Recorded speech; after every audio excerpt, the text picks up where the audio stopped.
Hello, and welcome to Calming the Chaos, where we present tips, tools, and techniques to help you find peace in a chaotic world. I'm your host, Tracy Canella, licensed mental health counselor at Lokahi Counseling. This channel and the Calming the Chaos podcast is for those who want self-help and education. It's not a substitute for counseling or psychotherapy. So if you like the information, please subscribe to my channel and share it with your friends. Thanks so much for listening. And now, let the chaos begin.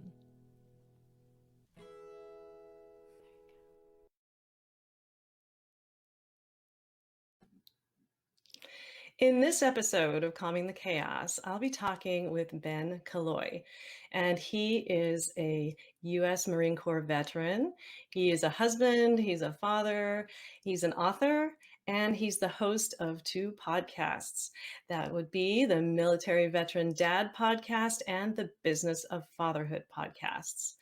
Ben is going to be here today to share his story and also how he was able to work through periods of chaos in his life as a husband, as a dad, as a Marine, and other roles in his life, and was able to now teach men, and especially veterans and military men, just to find that place of calm within all the chaos. And this has a trickle-down effect to benefiting families and communities. I'm just so excited to bring Ben up here to have a conversation about chaos, which I love talking about. Welcome, Ben, to Calming the Chaos. Thank you so much. I'm really excited to be here. And what I love about the illusion of chaos is we actually, as human beings, think we can control it, but that in itself is the mental illusion, because the world is chaos, but that's the part of life. And the idea that we can control it is usually a reflection of what we feel like we can control. So I'm really excited to be here because I feel like my story has been unwinding for this episode for my entire life almost.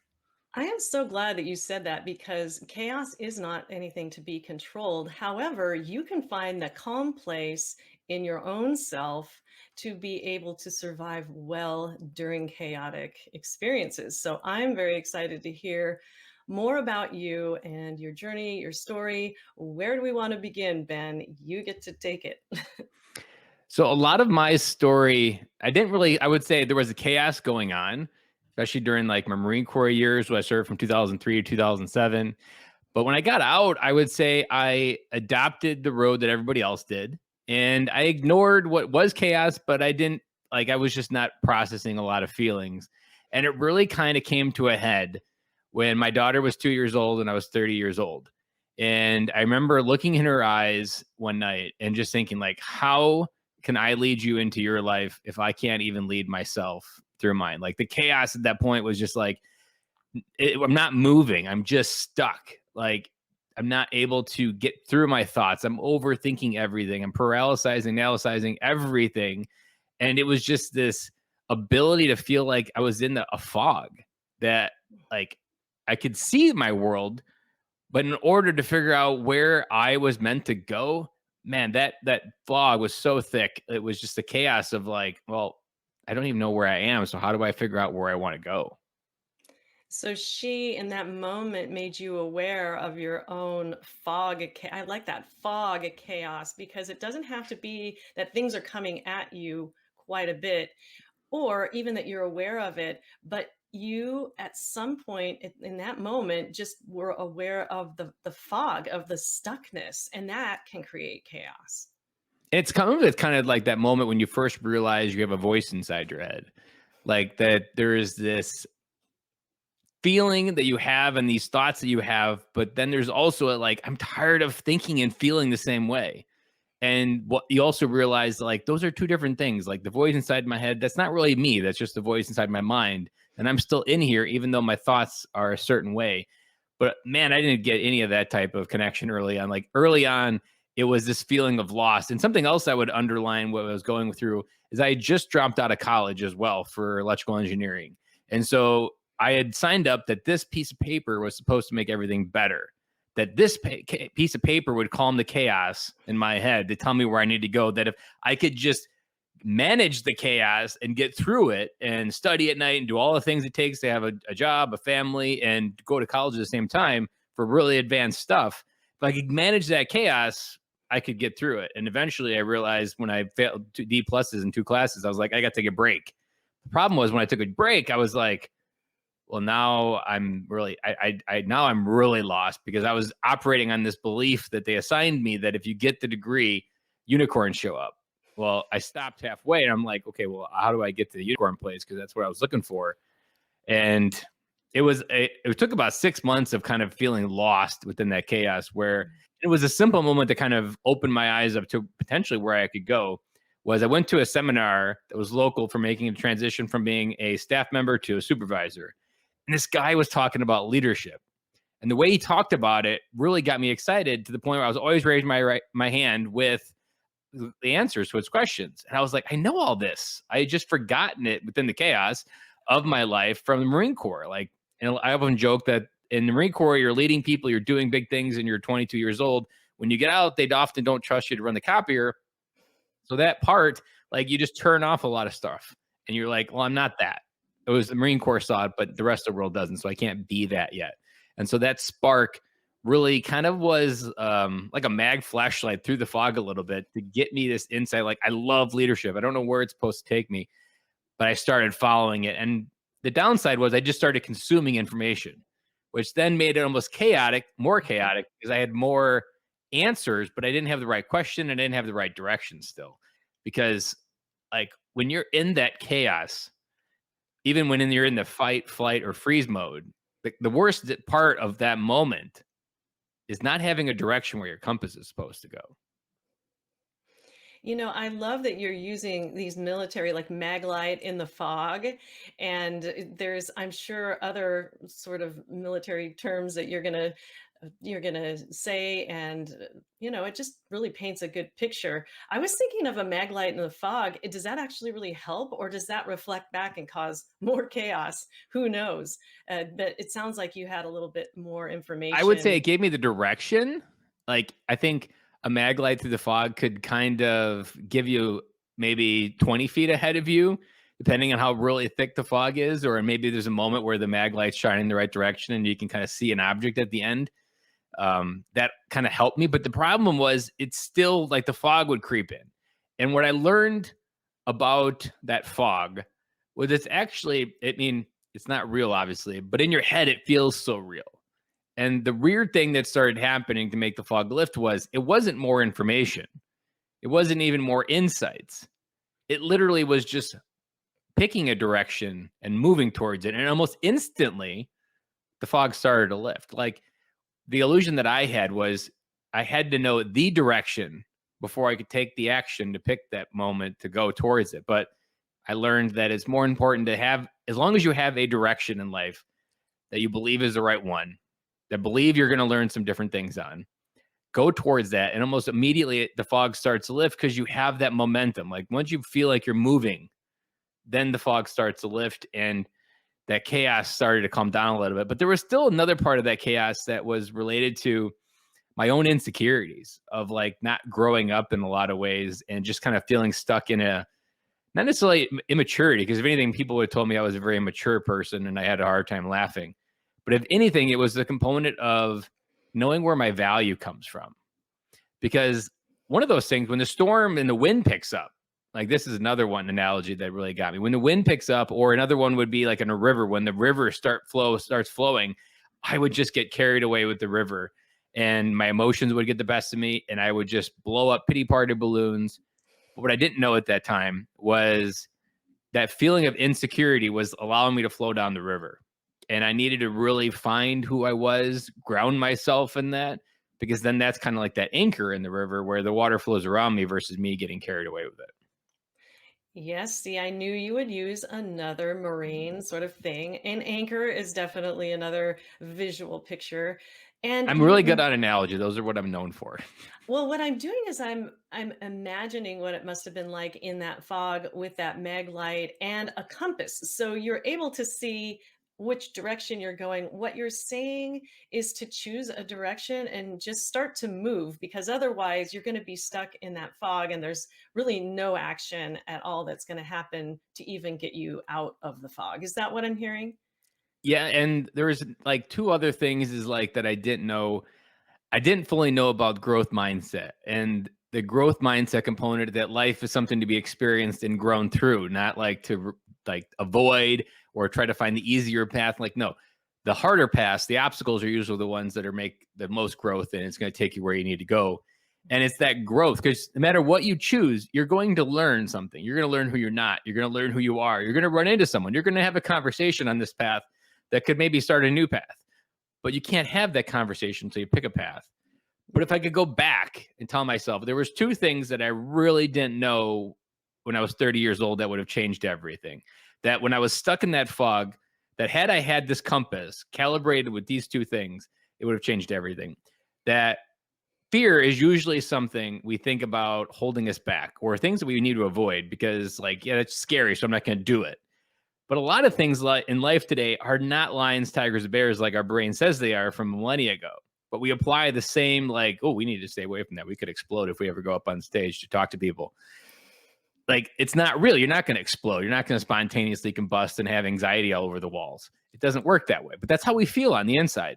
And so what I learned was I actually measure those directions by how scared am I to go in that direction. Because if I'm scared and I'm not going to die, I take that as a leading indicator that this path is one that's going to change my life. That on the other side of that fear is everything I've ever wanted. And it's like almost like a wall of fear as well. Like if you find the door through the fear, you'll find what you've always been looking for. But the problem also is like people can be scared of a lot of different things. And so, like, how do you pick the one? Well, lace it with this other piece, which I'd been doing subconsciously, but I didn't know what I was doing. I was always drunk on curiosity. I would always just follow these breadcrumbs. Like, if you were to look at my resume, you were like, there's not a common theme here. But if I were to tell you, yes, there was, I was drunk on curiosity of continuing to follow these things that I was curious about learning. If you follow what you're curious about, laced with your fear, those are your purpose and passion at the destination you're trying to get to. Like your curiosity is like that early intuition, like where you're meant to go, how your story is supposed to happen, where that chaos is actually trying to take you. That curiosity is that like breadcrumbs on the floor that'll take you there. You don't know where it's going and you don't even know what it's called yet when you get there. But if you think about what scares you and you do the ones that you're like really curious about learning, like starting a podcast, like that sounds scary, but it sounds cool to learn about these conversations. And I think I'd be really curious about having some conversation with some interesting people. Those two things is how I'm here where I am because I started a podcast that really scared me. And I was like, I'm going to do this to see where it takes me. And I'm here today talking about it. So what you're saying then, if you had that compass way back when, it would have not north, south, east, or west, or business, or a certain sort of career, but it would have more of a like go toward the fear and go toward your It would have like curiosity. two disconnected needles. One that would tell me what I'm really scared of, and then the second one would be like what I'm really curious about learning. And when those two, the closer those two got, the more I was onto something that was going to change my life. Oh, I love that. Okay, so that makes a lot more sense as well. Now, going toward fear is, of course, scary. I had a teacher once tell me, if you weren't afraid, or if fear wasn't even in the question, how would you feel about doing this? And the answer for me was pure, like adrenaline surge, excitement. I don't know if that was your experience as well, because they're very closely related, Yeah, it's the fear same and part of your excitement. brain that like accesses fear and nervousness and Yeah. exciting. Like Mhm. you say something like Olympians are often asked, like, aren't you nervous? No, I'm excited. Well, it's the same actual part of your brain that says either words, and you can trick it to say excited versus nervous and engage in entirely different emotion. Right, right. And I call it too, what you're describing is the zigzag path. Is there's all these things that I go, it seems like my resume might be a little bit haphazard, but what I'm doing is I'm following what interests me and I'm just going in a direction that I feel is interesting. And I continue to go there and it ends up being perfect. And I'm sure that you're probably going to tell us a little bit more about where you are now and about how now you can look back on your own path and see that the journey was perfect. It really started with a letter that someone challenged me to write to myself. And I titled it, Am I Worth It? So the context was a close friend wrote me a letter and reminded me why I was worth it to be alive, essentially. I wasn't in like suicidal, but I was really struggling with worth. But it was me writing it. So I'm writing a letter to myself and why I'm worth it. And I wrote some really good things in the beginning, but then about halfway through, out of nowhere, my keyboard just started typing this most profound thing I've ever typed to myself. Early in life, people pulled you down so that later in life, you could pull people up. And because I had thought that all these early stories were why I couldn't do something, that like my sophomore year of baseball, where I only played 2 innings out of 98, I was meant to be a bench warmer. Like that feeling always held me back. But then once I realized that like everything, I can feel other people's emotions, I can see it on their face a mile away because I've been there. Like the purpose that you find within your own story, and that can be pretty muddy and messy.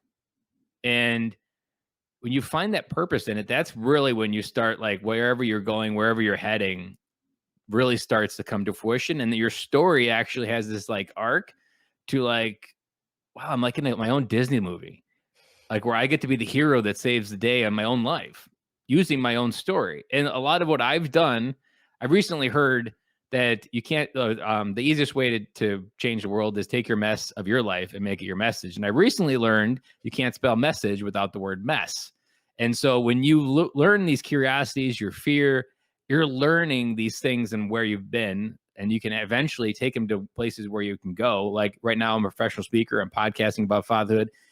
My story originated from me growing up and trying to find a way to be a better dad. Like I can help dads because I've been there. I've created a process to get where I'm through. And that came from my own life. And what we often like, this is maybe this is the tying it back to chaos, that we often think that there's a world where the chaos is calm. Like if you look on Instagram, you don't see a lot of chaos. You just see a lot of smiles and lives that aren't yours. And you're like, man, it must not be chaotic there, but man, it feels really chaotic here right now. The part that I didn't fully understand is the chaos is life. Like we were talking about, chaos is a natural element of the universe. If you were to go outside of Earth, I mean, the universe is very chaotic and very violent. Like that's the natural order of the world. And when we understand that our life, the chaos, is teaching us things that we need to know and we need to become more of, and what we're learning lessons that no one else can learn in a particular way, it's actually that chaos that actually takes us to exactly where we want to go. There's a Proverb 14:4 in the Bible that talks about where there are oxen, there is life, and where there is no oxen, there is no life. But the proverb has nothing to do with oxen. The oxen has everything to do with what they leave behind, which is the manure on the grass. And so if you want a strong field, if you want better flowers, you put more fertilizer on the field to get better flowers. What I've had to learn is the fertilizer is your life. The chaos is what you put on the field to grow better crops, to have a stronger harvest. Because when you learn to work your chaos into the soil, what grows from that soil changes everything. You're going to have stronger fruits, your stronger trees, deeper roots. All of the things that grow from your life will be stronger because you controlled the chaos. Not controlled, that's the wrong word. But when you learn how to harness, would be a better word, harness the chaos and incorporate it into your life. Like if you think of even Oprah, Oprah came from dirt poor Mississippi. Tony Robbins, he had some really hard stories with his parents and his mom. These people have taken their life, worked it into the soil, and had the courage to change the world. And we now know them all over the world because of what they did. So a lot of where people go is they learned how to calm the chaos internally, even while the outside world was chaotic, and take their message and their mess and bring it outward despite that chaos. Like that's the part that I now help dads go through as well, because a dad that's been told to go into the workplace, that this is his place to provide, and he's only worthy of a paycheck, and he doesn't have any of the capacity to be a nurturing father, a connected father. He's just that person that keeps a mortgage paid. That dad feels chaotic in lack of purpose. He feels chaotic in he doesn't know who he is when he comes to the door of his home. And in that case, it's calming the chaos internally to remind yourself who you are and what you have the capacity to do. It's reminding yourself that you are a whole human being, just like every other whole human being. And A good example is when I tell people I'm a stay-at-home dad, or I just wrapped up my chapter as a stay-at-home dad because all the kids went to school. Immediately, most dads will be like, I can never do that. That's not me. I'm wired for work. That's immediately them telling themselves, there's just too much chaos if I were to think about tapping into another area of my soul to be something. And that sounds really uncomfortable. But I always tell them, like, if you're really scared of it, that's probably something you need to go towards, going back to my compass. Now, a lot of people don't because they feel like they can just keep doing what they're doing, and that's perfectly fine. But that's a good example where people resist the chaos, resist the opportunity to grow, exist the opportunity to be more whole within their life. And I use the word wholeness intentionally because I love the word wholeness because it ties to, in mathematics, the word integer. An integer is unfractioned, it's a whole number. And integrity has the word integer. And integrity to me is structural integrity. And even just keeping your word ties it all together. And if you want a strong, structured life, you need to have a whole life. And you can't have a whole life if you're not living a whole life of yourself within the world in itself of chaos. That was a lot there. Yeah, a lot to unpack. Well, and then as you were talking, I started thinking, well, I wonder where he began with all this because what is it about your chaos that you changed first, or where do people start? Where would you say that you started in this journey of making yourself, I think what how you describe it as bringing every dad home or viewing fatherhood in a whole new way. Where did you start in that process yourself? It started with podcasts. Podcast gave me some information, and I listened to a podcast. It's now called The Dad's Edge. And it wasn't, he was on another podcast, and I heard this guy talking, and I was like, this guy sounds like the brother I never had. Because I had two sisters, one older and one younger. So I never felt connected, and I was always looking for a brother in my life. And I was like, and he was an older one. So it was just like, this guy sounds like he's talking my language. And so when I checked out his podcast, his name was Larry Hagner. And that got me connected to his Facebook group. And the very first element that men and women need to understand about this chaos is two hands is not enough to hold you down. When you're in the initial stage of trying to figure out how to just feel anchored, you can't do it alone. Men and women have never been wired to do life alone. But yet in the last 100 years, that's exactly the society we set up. Now, women, I feel, have a natural tendency to network better, especially like a stay at home mom, if they're more networking at the park and they can talk to each other. But dads have been told to isolate. Dads have been told to man up, to suck it up, that your emotions are something you can bring to the table. And if you're having a hard day, that's not something you get to talk about because you're supposed to be the stoic that has it all together. And that's what you're projecting. You're projecting strength even when you don't feel it. That falsehood is what got me in trouble because when you feel alone, when you're in that fog, what you don't have is anyone else to get you through it. And Larry was kind of like, if I add to the analogy of me was trying to climb the mountain of life, and at the top was a pinnacle of where I wanted to go, I was stuck on the side and the clouds moved in and I couldn't find where the next rock was to grab. So I didn't slip and fall back down into what is commonly called, like with the men's group, the pit. When you fall off the mountain and you fall back down and you're in the, like, I don't know, I'm in a dark place that I don't know how to get out of. Larry was that like hand that came down from the cloud and grabbed me up. And what I talk about and explain this in an analogy kind of way is I always talk about the concept to calm the chaos in that very first step. You have to bring a barrel of monkeys mindset to the process. You have to, one, remember there's someone behind you while you feel chaotic, like you may feel like you're ready to blow away, but there's still someone just behind you that hasn't figured out what you figured out. So always have one hand down and reaching behind you to pull people up. But then, because you're not going to know everything in life, always have one hand up, reaching for people that are ahead of you. And it's that connectedness, that strength that comes from being connected as a community, sharing the knowledge, sharing everything about life together. That allows you to get additional strength to ground yourself, especially on those times when you feel weak. But it's those components of surrounding myself with other men that really helped. Also, there's another thread within all this that ties to the worth, because I didn't feel worthy of going and doing what I wanted to because guys like me don't do things like that, like launching a podcast. The other guys can do that, but that's not me. I'm still a bench warmer. What the other men did for me was reflected back a version of myself that I couldn't see myself through my own story. My story was one of limiting belief. They saw unlimited potential. And when they did, they would always tell me, like, a common thing was, Ben, your analogies are something that always get me thinking. I really love them. So my friends actually coined them Killoyisms. Then people would tell me, like, the way you put words and feelings together, I feel something that I've never felt before, but I really needed to feel it. Thank you. And I would just get those moments. And I was like, there's something there. And I would just keep kind of following it.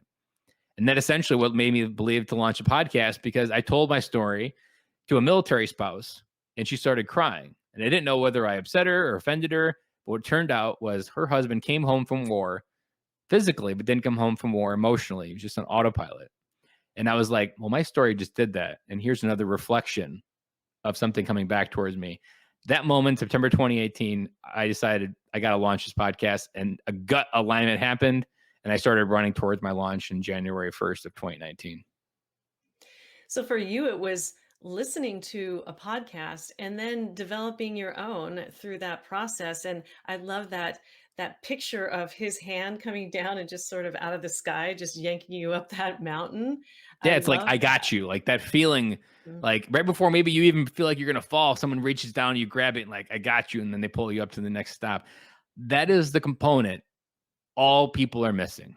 We were never wired to do life alone. If you go think of American Indians, a teenager growing up in that tribe, he had elders to show him the way, but he was always looking behind him to help the other people in the tribe to learn the way that he already did. Like that connectedness, that we didn't have to have all the answers, but it's the heaviness of having all the answers in 2021 that really makes life more than we can carry. But we were never wired to carry all of life responsibilities on our own. Another example is coming home from war for veterans. In the modern society, veterans come home and we're told to be normal. 500 years ago, if it was American Indians or any type of community like that, people would go to war and fight the neighboring tribes.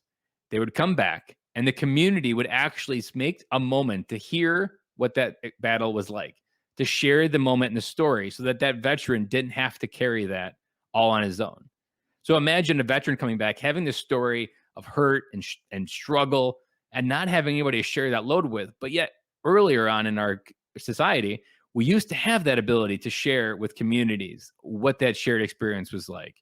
And we don't have that connectedness. We don't have that feeling of shared story. So we create these own stories in our head, which then just get more chaotic. And it just continues down those spirals of like, you feel like you're washed down the river. Or alone in the fog Or with alone in not the even a, fog. Like I'm yeah, spitting out a not lot of even, analogies, so it might be a little bit hard to keep them all together here. I feel like I'm on full no, force no. this morning. I appreciate all of the analogies and the visual pictures that I get for sure. So then you decided that you had a gift, or you discovered that you had a gift, and you started to talk to military families, military veterans, and men about bringing fatherhood back into this whole new view, or viewing it in a whole different way. And you started a podcast, which you can find through your website on www.militaryveterandad.com. And you have two podcasts now. You want to talk a little bit about each one of them? I think they're a little different, the same, only different, They have the if you same will. theme, but they have different markets. So what started as Military Veteran Dad, which started as a nice tagline of bringing every dad home. I came up with it on the plane ride home from a conference where I talked to that military spouse. And I was like, this is it. It feels good. Sounds good. Let's go with it. But it took me almost 2 years to really figure out what that home word really meant.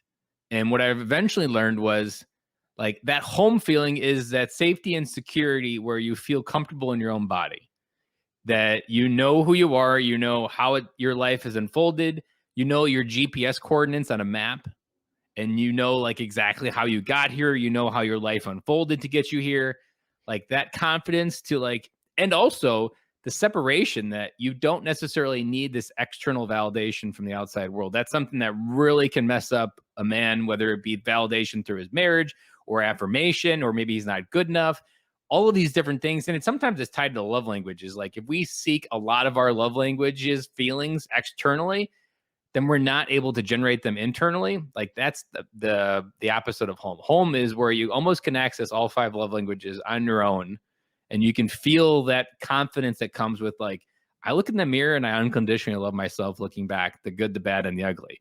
And so I started with that with the veterans, but then as I dove into it, I'm like, this is like a bigger problem. Every dad kind of struggles to come home. And it's that feeling when they walk through the door of their home and it's immediately chaos and they feel like they need to go back to work. Like it's too much. I need to go back where I knew who I was, would be a good idea of what most men would say. It's what I would say. It's like, I'm going to go back to work or I'm going to stay at work here where life seems to make sense. It's just chaos at home. And I don't like that. It makes me feel really uneasy in the inside. Being home is being calm within that chaos. How do you get to a point where the outside world is chaos, but you still feel confident and comfortable knowing who you are? And once I realized that more dads had this problem, I launched a second podcast, The Business of Fatherhood, which is a different twist to it. That it's a short daily 5-day week podcast, taking all of my random colloisms and little tidbits of all the 8 years of things that I've learned and spitballing them into different short episodes. Because I also learned that like these dads that get stuck that don't have that feeling of home, they often don't have a lot of time because they become such workaholics that I was like, they need something short and like a shot of adrenaline in the fatherhood category. Like, I think I can do it today. And so that's why I went with the shorter episodes because they didn't have time to listen to a lot of longer episodes. And I wanted a better resource. So that is what born there. And then I also took what I essentially learned with the military veteran dad, my own life, and now I essentially compartmentalize it into an 8-week coaching program where I take all the different things that I really was missing in life and compartmentalizing them into 8 weeks of like each week has its own theme. And I help bring dads home to bring that feeling that, yes, I can show up today and I know exactly who I am. And while the world may show up in a very negative way, it's irrelevant because I still know who I am. Yes, and I work with a lot of military families. We live very near a military base, joint base, Lewis and McCord, and I'm a TRICARE provider, so I see a lot of military clients and their families, and I know exactly what you're talking about. Plus, I'm a daughter and a granddaughter of people who have been in the military, all branches, and so I know what it's like to have that kind of absent dad. And how do you get dads motivated to become present? I think there's an illusion that happens a lot with dads. There's one, and I don't say it's one, it's probably a gift wrapped idea here. Most military dads feel that they can't admit that the one thing they want in life is to be connected to family. Like they have to be someone. Like there isn't a lot of space that's a nice, safe like space and culture at work to admit that you're having a bad dad day or you're struggling in your marriage or you're just having an off family day. There is a requirement to project, I have it together. And so you bring that I have it together moment to home. Even though you want something better, you want a deep connection, but you don't get to express who you are and what you're struggling with at work. So you just apply it at home. And like that is the moment where it can really you get into that lie like I really have a deep desire to be a better dad. I just have no idea how and I've never been told it's okay to say how or ask. And so I don't. But the problem with that is when we say I'm not going to, then I'm just going to retreat. There is this like anxiety like bushfire that almost starts but because what you're avoiding engaging actually creates this barrier from you actually even trying again. And so your kids' emotions as they go all over the place create more anxiety. Like, man, it's just like this is why I can't talk about it because it just makes me feel really uneasy. So I keep pulling back and disengaging from my family. And it's that rabbit hole when they disengage and say, like, when I walk through that door, I am like a grenade going off in that room and I need to get out. And it's that road that takes us to the thought that our family is better without us. And the hard part, and this is why we need safe places for men to admit I'm having a hard day, because when they don't admit it out loud, that thought becomes so rational. It's completely logical to a dad who takes his own life. It's not even almost like an escape or running. He's not giving up. This is the most logical solution to this problem. But until they articulate it out loud, put words to it, they can't really say like the front part of your brain can't say like that's a dumb idea. But inside, you can convince yourself of anything. And so it's that little barrier that either takes you backwards or you then say like you find a place either talking to me or listening to a podcast, or there's a lot of different groups out there that create spaces for men to open up about some of this stuff. but having the courage to open up and say, I have a desire to be connected with my kids, but it feels really hard right now and I'd like help. That is probably the single hardest question for a military dad to work through. But we know the stakes have never been higher because military marriages are falling apart at an alarming rate. Military kids are disconnected from their fathers in many ways because the dad goes crazy and he can't be a part of the life because maybe he's a danger. Like the stakes have been never been higher to try to fix this problem to get dads to come home. And here's the opposite. Here's a positive spin of why I'm so connected to fatherhood is because I fully believe that a dad in a kid's life is like oxygen to a fire in their heart. That a dad has the ability to stoke that fire so strong with confidence, belief, and love that that kid will go out into the world not looking for something from the world, but with the courage and the audacity to understand where that they were perfectly designed to fit in and have the courage to go change it. And within the military component, the like next level stuff that would happen when you really come home as a dad, we have a rich life, some of the richest lives of experience and wisdom of any dad in the country. If we can gift how we see the world to our kids, we give them an edge up that gets them out as adulthood, that gives them an idea and a view that no one else can access. How cool is it that your kids would understand the hard parts of life, but the good parts of life, the way you've seen them in the military and around the world, to be able to go out in the world with that lens, change their life and to change how they fit into it.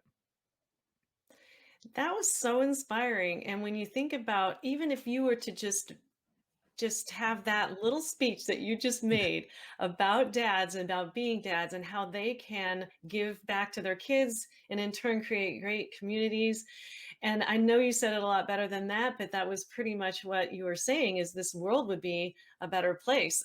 I love that message for all men, dads, and or all people when you think about it, that what we give each other is always going to be, if it's a positive message and we are actually at home within ourselves, we are able to create better communities, better relationships, and generally better people. And as a dad, when you learn to take your mess and make it your message, not in the context of like what I do to be a professional speaker, but your message to your kids, you find purpose in the hard stuff. Mm. You've learned things in really hard times, whether it be losing a friend, whether it be the loss of your entire platoon, maybe in a really devastating situation. Those things taught you things. And if you can figure out the value to pass on to your kids, the lessons that you need that you can only learn in really hard times like that, you are doing what I said, where there is oxen, there is life. And when you can take that fertilizer of your life, you're changing the trees in the orchard that it grows from. Like you're not just like one kid. One kid who goes out in the world is going to touch five more and then touches five more. Like you are literally creating an entirely new family tree. That ability is like the big pie in the sky for me because we have rich lives, but we often just get focused on the monetary because that's how our society is wired. But the richness of our lives determines the richness of our relationships. And we have rich lives. We just been told we need to pretend that it's not and that we don't, and that there's something that we can't acknowledge, even though it's real. We can't be whole. We have to realize there's something missing in us. And that's the part that can be really, really difficult to reconcile. And so there's oxen and fertilizer and anchors and fog, maglites, GPS compasses toward fear and curiosity, and a barrel of monkeys. And if for people who don't know what barrel of monkeys is, so there's one hand reaching up and the other end reaching down so that you can help another person up, and then you also can receive that help from someone else. So all of these visual pictures come to mind now. And now I have to educate myself on some Killoyisms. I'll have to check out the other podcasts that you have. And so that's the business of fatherhood. Those are the bite-sized pieces. So, and Yep. then when I go onto your website, which I'll go ahead and put the website up again, And so when I go up on your website, there's an invitation to get a free pamphlet here, and it's the Military Dad's Strategy Guide. Do you want to talk about that guide? And I have actually gotten that guide because I thought, well, I've got to look at this before I talk to this guy, and I did, and it's really super good. You want to talk a little bit about that? Yeah, so I always struggled to. I mean, it might be hard to think this, but succinctly saying anything for me has always been difficult. I've always stretched it far too long. But as I've been repeating it, that's how I love the daily podcast because it challenges me to get it down into short bites. This military guide isn't something that's 20 pages. Literally, there's 5 tips in here that fit on one page that if you apply these as a dad, it would change everything. That these are the simplest, most implementable tools that you could literally apply this afternoon and have results 3 days in the future. Because what the illusion of fatherhood is that it's complicated, it's chaotic. Well, those are all true. It may be complicated, there may be no manual, but some of the simplest things will move the needle the most. The most classic example in there is the idea that your kids spell love Time. We think that like how they're going to love us is this big complicated judgment deal is going to happen when they're 30 and look back and like, did they love us? No, it's going to come down to how much time did you spend with them? And it can happen in as little as 10 minutes. 10 minutes to a 4-year-old is like Disney World. Like that 10 minutes would change their behavior the entire day. And it's those little tidbits that changed everything for me. And so that's what I wanted to compartmentalize down here because it's a lot simpler than we think. And some of the tools to move the needle are a lot simpler than we think. And I wanted to make sure every dad got it.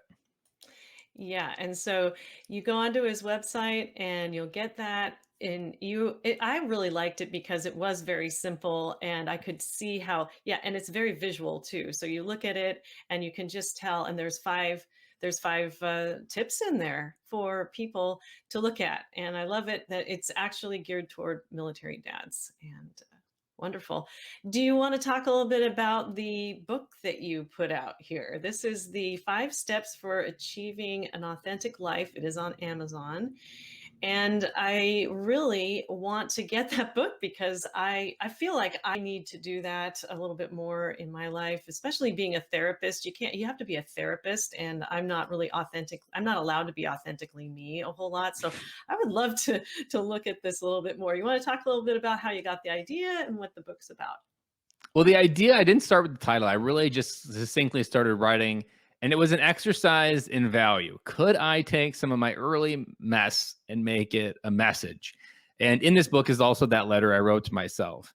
And what this book really starts to hone into, and I wrote it in 2017. So in many ways, it feels very far from what I know and how I can succinctly say something. But when I've gone back and reread it, I see the thread. I see some of the same things that I've been talking about now that still applied then. And one of them is this concept of who you see in the mirror. That to really be authentic, it's not about how other people see you. Let's be honest in how you see you. When you look in the mirror, what adjectives do you use to describe? Who are you? Who are you not when you look in the mirror? Is it unconditional love for all the good and the bad and the ugly when you look back? Like to me, that's that core concept of authentic and how to take those steps to get where you want to go. That's fantastic. And the letter to yourself that we talked about earlier is in that book, right? Yep. Awesome. Wow. And yeah, so on Ben's website, you go on there and you can get the free pamphlet. And there's also opportunities here for you to have, I guess, take some classes. As you can see, he's got a Facebook group too. It's join the community on that tab. That would be his Facebook group. And then this is a free course. And so there's some free courses here. And I don't know if you want to talk about anyone in particular. I see you have quite a few of them. So this is all part of the same course. The friendship course was born out of my story. So I am here at this moment on this day because I eventually got the courage to say hello to dads at the park. I'd always wanted to say hello. I always talked myself out of it because I thought they just wanted to have a quiet day playing with their kids at the park. And I eventually said, no, I'm going to say hello. Turns out we were both playing chicken and we both would always enjoy it.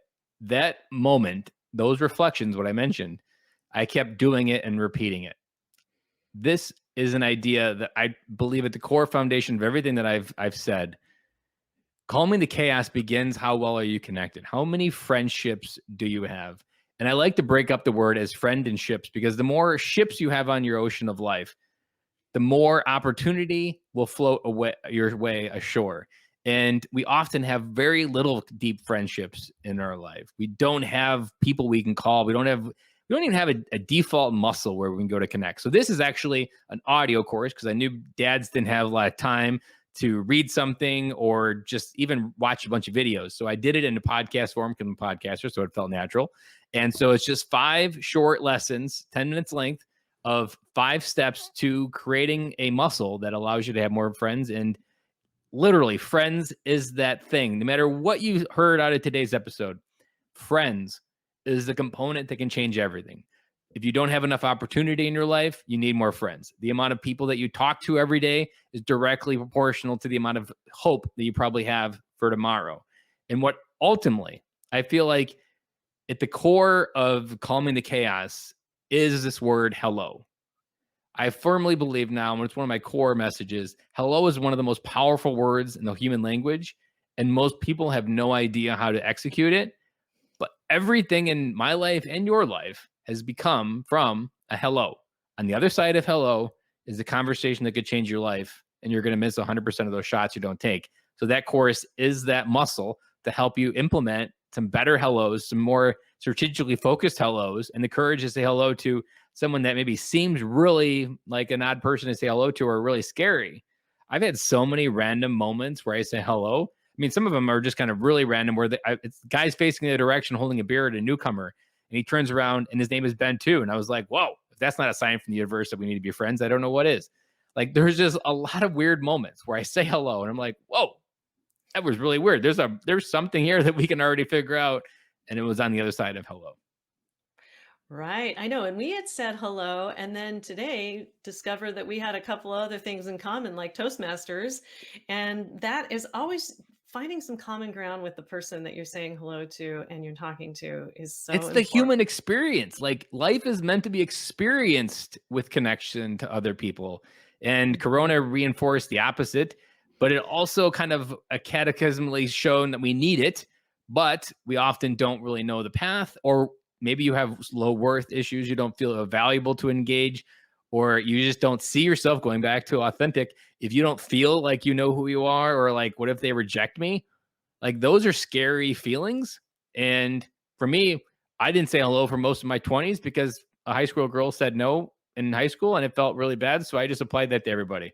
It was a Mhm. really bad emotion there. I might as well just avoid it in every situation. Not consciously, definitely subconscious. But when I first opened up and I'm like, oh man, that's a really dumb reason not to talk to people, I said, let's talk to people. Yeah.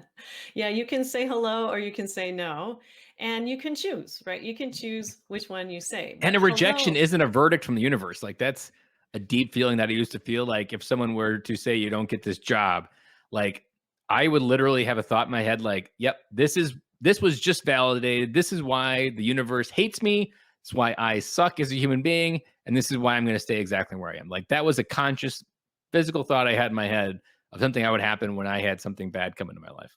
yes, the power of reinforcement, but that works also with the positive too. So, as you've gone on your journey and tried new things, things that you were afraid of or curious about, you've actually been rewarded in that way. And it's helped you to develop all these other things. Again, please visit Ben's website at www.militaryveterandad.com. And he has a lot of really cool stuff in there and a community that you can join if you would like to and say hello. Ben, is there anything else that you want to say or promote? Any products and services that I missed or anything else on your mind? Speak now. I would say no, because the hello is usually like my closing like advice that I always want to give people because so many people feel stuck. And I just want to remind you, no matter how hard tomorrow feels, no matter how hard yesterday felt, today, find someone to say hello to that's new. And that new conversation could open a door in a world you never even knew, and it could change everything. And it's on the other Absolutely. side of hello. On the other side of hello. Ben, thank you so much for being here today on Calming the Chaos. I really appreciate it. And I'm sure our audience will check out your website and your podcasts and also your products. I really think that, and it's interesting that you have the number 5 on a couple of 5-step things too. Is that because you have 5 members of your family? Is that what it is? No, I pretty much just like that's the common marketing number. So I pick 5. It Oh, feels good. It feels easy. It feels reachable when you yeah. start at 0. And that's when you're first getting started, it's important to feel like you can reach where you want to go. And so that 5 was just like, yeah, I could write 5 things down. I could do that. And so it's just how I set up those early goals for myself. Well, good for you, and I appreciate that. Thank you for the work that you're doing for veterans, for active duty military, for military families, for communities, and for men and women all over the place. I appreciate you. Take care, and thanks again for being on Calming the Chaos. Thank you for the opportunity to share my story and hopefully help a few dads come home. Thank you for listening to Calming the Chaos. If the information in today's podcast was helpful, please consider subscribing and share it with your friends. You can find this podcast on iTunes, Apple Podcasts, and on YouTube. You can also go to my website at www.lokahicounseling.com for more resources for calming your mental and emotional chaos. This includes a CD I created that teaches you how to practice mindfulness in less than 10 minutes. So check it out. Thanks again for listening, and I look forward to sharing my next podcast episode with you. In the meantime, take care.